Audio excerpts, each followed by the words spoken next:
ચૂંટણી પહેલા કોંગ્રેસમાં ભંગાણનો સિલસિલો યથાવત છે। સિદ્ધપુર કોંગ્રેસમાં ભંગાણ થયું તો પોરબંદરમાં હજુ પણ કકડાટ છે।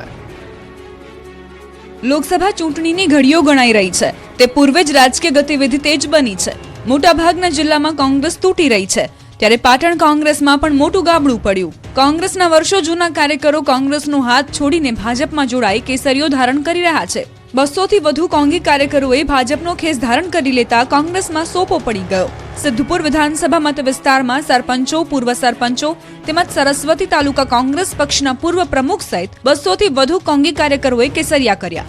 મંત્રી બળવંતસિંહ રાજપૂત તેમજ પાટણ સાંસદ ભરતસિંહ ડાભીના હાથે કોંગ્રેસ કાર્યકરો ભાજપમાં ભળી ગયા। પાટણ લોકસભા બેઠક પર ભાજપ દ્વારા ઉમેદવાર જાહેર કરી દીધા છે, પરંતુ કોંગ્રેસ પક્ષ ઉમેદવાર જાહેર કરે તે પહેલા જ પાટણ લોકસભા વિસ્તારમાં ભાજપમાં ભરતી મેળો શરૂ થતા રાજકારણ ગરમાઈ ગયું।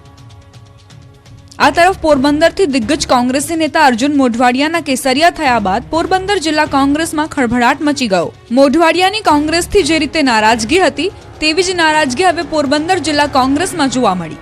એક બાદ એક રાજીનામા પોરબંદર કોંગ્રેસમાં પડી રહ્યા છે। પોરબંદર જિલ્લા કોંગ્રેસ પ્રમુખ રામ ઓડેદરા, શહેર પ્રમુખ અતુલ કારિયા અને યુથ કોંગ્રેસ પ્રમુખ ધર્મેશ પરમારે રાજીનામા ધરી દીધા। તેઓની સાથે જિલ્લા કોંગ્રેસના આગેવાનો અને કાર્યકરોએ પણ હાથનો સાથ છોડી દીધો। હવે આગામી સમયમાં જિલ્લા કોંગ્રેસના તમામ આગેવાનો ભાજપમાં જોડાય તેવી શક્યતા છે।